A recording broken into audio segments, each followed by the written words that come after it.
In this article, we will discuss India's urban-rural development. What are trends, challenges, and solutions of urbanization in India? Why niche? World Bank report estimates that India will require about rupees 70 lakh crore by 2036 to meet its urban infrastructure needs. World bank की एक report estimate करती है कि India को 2036 तक urban infrastructure need को fulfil करने के लिए अबाउट रुपीज 70 लाख करोड़ की नीड हो सकती है.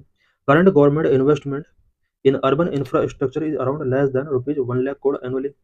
करंट में अर्बन इंफ्रास्ट्रक्चर पर गवर्नमेंट का जो इन्वेस्टमेंट होता है एनुअली वो less than rupees 1 lakh crore होता है.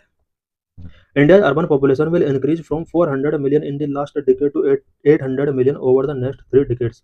इंडिया के अर्बन पॉपुलेशन लास्ट डिकेड में अबाउट 400 मिलियन तक इंक्रीज हुआ है. वहीं नेक्स्ट 3 डिकेड के अंदर ये पॉपुलेशन 800 मिलियन से भी ऊपर हो सकती है. This century is suppose to be India's urban century due to massive demographic shift. Country should becoming more urban than rural.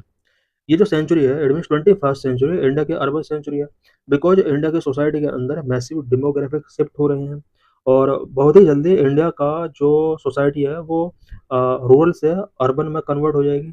There is also demand for the infrastructure required to support this large shift. ये जो large shift हो रहा है rural से urban की तरफ, इस shift को देखते हुए इंफ्रास्ट्रक्चर की डिमांड भी अब इंक्रीज हो रही है. What is urbanization? Urbanization is the process by which a growing proportion of a population comes to live in cities and other urban areas, and the way in which this affect the environment, society. Urbanization एक process है जिसमें population का एक बड़ा proportion cities या urban areas में live करता है और इस वजह से इन्वायरमेंट सोसाइटी के ऊपर इसका इफेक्ट पड़ता है. Urbanization is a global phenomenon that has been driven by a variety of factors including economic development, technological change and population growth. Urbanization एक ग्लोबल फेनोमेना है जो कि वैरायटी ऑफ फैक्टर्स के द्वारा ड्राइवन किया जाता है. Number 1 economic development, technological change and population growth. In recent decades, urbanization has been a rapidly growing trend in India. The population of India's cities and towns has been increasing faster than the rural population. Recent decade में urbanisation rapidly तरीके से grow हुआ है India के अंदर और India की जो सिटीज एंड टाउन्स हैं इनके अंदर पॉपुलेशन रूरल पॉपुलेशन के कंपेयर में काफ़ी हद तक इंक्रीज हो रही है.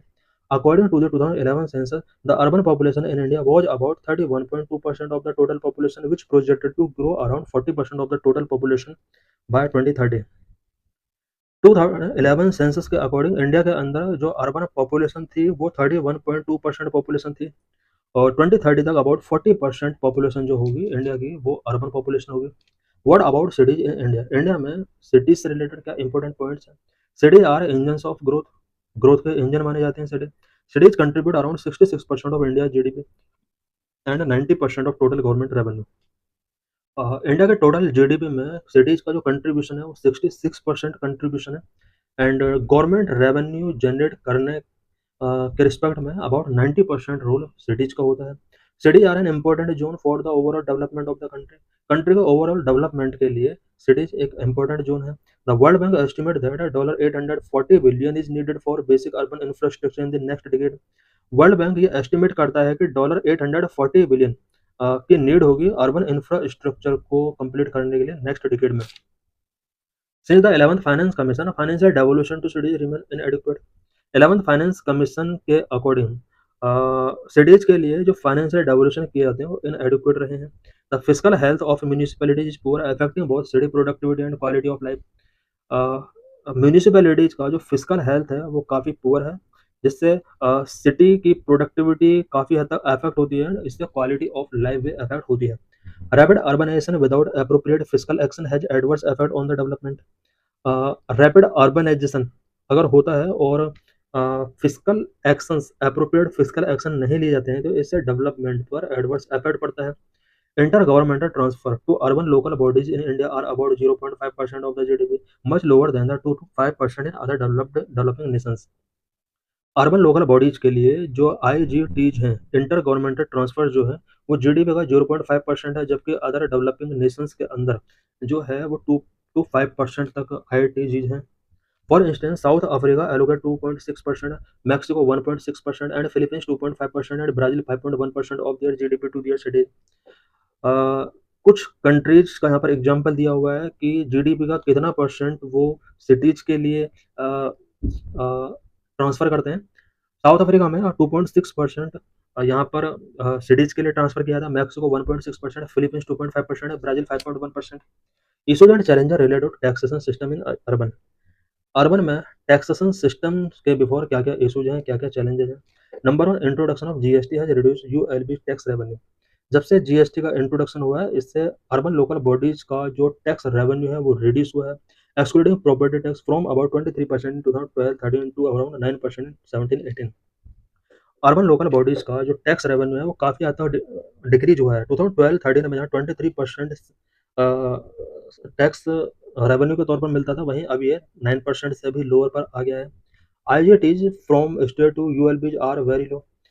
स्टेट्स है जो अर्बन लोकल बॉडीज के लिए आईजीटीज ट्रांसफर किए जाते हैं वो वेरी लो है, with the state finance commission recommending only about 7% of states own revenue in 2018-19, increasing the quantum of IGTs as a percentage of GDP is necessary. Despite the 74th constitutional amendment aimed to financially strengthen ULBs, there is no progress over 3 decades later. 74th constitutional amendment जो हुआ था 1992 में, इसका main M urban local bodies को financially strengthen करना था, but 3 decade हो चुके हैं, अभी तक इनका स्ट्रेंथ नहीं किया गया है। Local government require support from union and state government through funds, functionaries and technological aid. जो भी लोकल गवर्नमेंट होता है, इन्हें यूनियन और स्टेट गवर्नमेंट से सपोर्ट की जरूरत होती है with respect to fund, functionaries and technical aid. Number three, the growth of parallel agencies had distorted local government role. Local government के रोल को पैरेलल एजेंसी के ग्रोथ ने भी डिस्टॉर्ट किया है। It means local urban local या जितना भी पंचायत लेवल पर जो प्रोग्रेस होना चाहिए था, इसके प्रोग्रेस के लिए डेवलपमेंट के लिए कुछ पैरेलल एजेंसीज भी अब आई हैं। इन पैरेलल एजेंसीज ने लोकल गवर्नमेंट के रोल को डिस्टॉर्ट किया है। Programme like the MPs local area development scheme and MLA local area development scheme exercise this issue distorting the federal structure. जब से MPs local area development scheme, MLA local area development schemes आई है, तब से local government का जो role है वो भी डिस्टॉर्ट हुआ है। Recommendation of fund by finance commission, finance commission के द्वारा कितने परसेंट फंड का रिकमेंडेशन किया गया अर्बन लोकल बॉडीज के लिए या रूरल लोकल बॉडीज के लिए। 16th Finance Commission has begun its work established under Article 280 of the Indian Constitution, primarily focusing on the devolution of the consolidated fund. 16th Finance Commission ने अपना work start कर दिया article 280 के according, और इसका जो मेन फोकस है वो कंसोलिडेटेड फंड से किस तरह से फंड का डेवोल्यूशन किया जाएगा, इस पर इसका मेन फोकस है। Since the 73rd and 74th constitutional amendments, local bodies have gained significant recognition without the federal system. 73rd and 74th constitutional amend के साथ लोकल बॉडीज ने फेडरल सिस्टम में एक सिग्निफिकेंट रिकॉग्निशन गेन किया है। These amendments introduce sub clauses 283 BB and C, which mandate the Finance Commission to recommend measures to augment state consolidated fund to support panchayat and municipalities. Constitution के article 280 के according finance commission को mandate किया गया है कि वो panchayat and municipalities के लिए कंसोलिडेटेड फंड ऑफ इंडिया में से फंड शेयर करने के लिए रिकमेंड करें। More financial devolution to cities is the need of hour 16 finance must consider India's urbanisation dynamics and ensure IGTs to urban areas are at least double. Impact of lack of current census का data available नहीं है, इसका भी impact पड़ता है। In the absence of the 2021 census, reliance on 2011 data is inadequate for evidence based fiscal devolution. India has approximately 4,000 statutory towns and an equal number of census towns with an estimated 23,000 villages, all of which are effectively urban. Various government initiatives related to urban development in India. India के अंदर urban development से related government के क्या क्या initiatives रहे हैं। Number 1, Jawaharlal Nehru national urban renewable mission JNNURM, launched in 2005, aims to provide financial assistance to urban local bodies for the development of infrastructure and services. 2005 में India के अंदर Jawaharlal Nehru national urban renewable mission start किया गया, जिसका main M urban local bodies को financially assist करना था, so that infrastructure and services से रिलेटेड डेवलपमेंट किया जा सके। Number 2, national urban transport policy 2006 में पॉलिसी स्टार्ट की गई थी, promote sustainable and equitable urban transportation system including public transport and non motorised transport optics. Number 3, national urban housing and habitat policy 2007 में ये start किया गया था, aims to provide affordable housing and improve living conditions for urban resident, particularly for low income groups. Number 4, Deendayal Antyodaya Yojana, national urban livelihood mission, DAY, NULM। DAY means Deendayal Antyodaya Yojana was launch in 2013 में ये launch किया गया था। Aims to reduce poverty and vulnerability of urban poor household by providing them opportunities for skill development and self employment. Number 5, heritage city development and augmentation Yojana, Hriday, launch in 2014, aims to conserve and revitalize the cultural heritage and tourism potential of 12 identical cities in India. Number 6, Swachh Bharat Abhiyan, launch in 2014, aims to improve sanitation and cleanliness in urban areas including the construction of toilet and solid waste management. Number 7, प्रधानमंत्री Awas Yojana, launched in 2015, aims to provide affordable housing to urban residents, particularly for economically weaker section and low income group. Number 8, smart city mission, launched in 2015, aims to promote the development of 100 smart cities in India, focusing on sustainable and inclusive urban development. Number 9, Adal Mission for Rejuvenation and Urban Transportation, Amrit, launched in 2015, aims to improve basic services and infrastructure in urban areas, including water supply and sewerage system. Some successful examples of sustainable and planned urbanization in India. India में sustainable and plane urbanisation से related क्या क्या successful example रहे हैं। Number 1, Chandigarh and Indore का यहाँ पर example दिया जाएगा।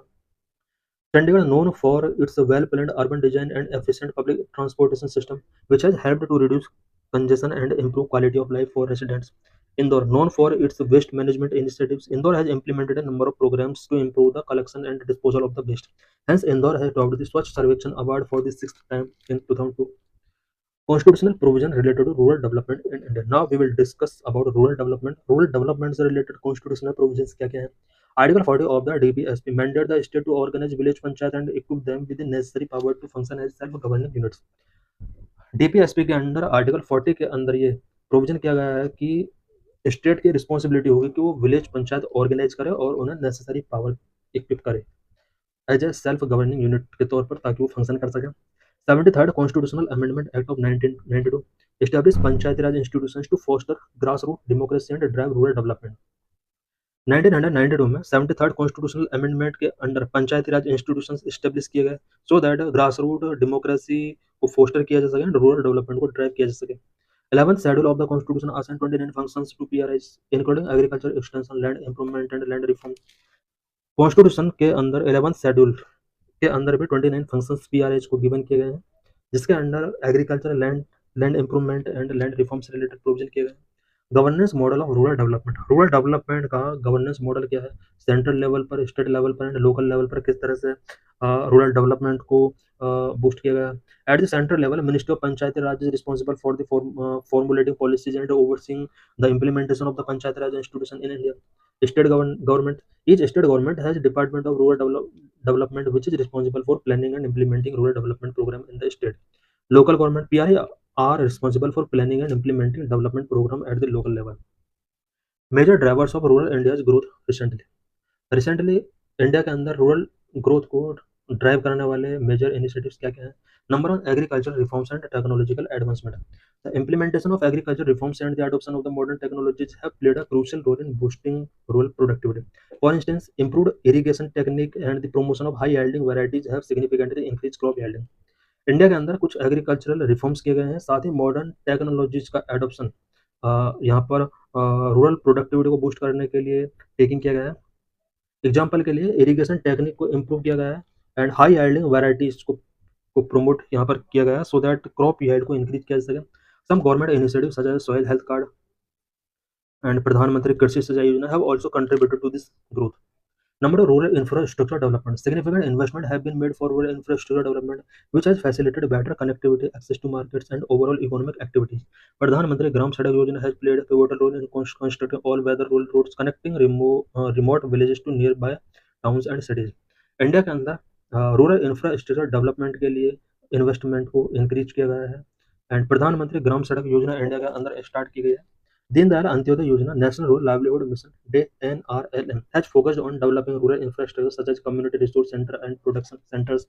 इंडिया के अंदर दीनदयाल अंत्योदय योजना, National Rural Livelihood Mission start किया गया है, जिसका मेन फोकस रूरल इंफ्रास्ट्रक्चर पर है. Number 3, rural digital connectivity and e-governance.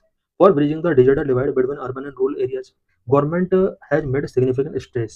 Some initiatives like BharatNet, previously known as the National Optic Fiber Network, have aimed to provide high-speed broadband connectivity to Gram Panchayat, facilitating access to online education, e-governance services, and a digital marketplace for rural communication.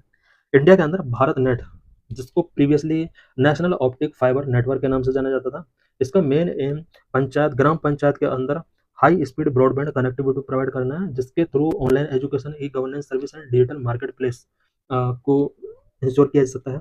In delivering various government to citizen services in rural area, the common service centre have also played the crucial role. India के अंदर government to citizen services को deliver करने के लिए common service centre खोले गए हैं। Number for rural health and sanitation initiatives, improvement in sanitation and rural healthcare have contributed to the overall growth and well-being of the communities. Ayushman Bharat Yojana has provided affordable healthcare access to the millions of rural households. Rural health and sanitation initiative के तौर पर आयुष्मान भारत योजना India के अंदर start की गई। Swachh Bharat mission has focused on improving sanitation facilities and promoting open defection free villages leading to better health outcomes and productivity. India के अंदर सैनिटेशन को फैसिलिटेट करने के लिए and open defection free village बनाने के लिए स्वच्छ भारत मिशन स्टार्ट किया गया था।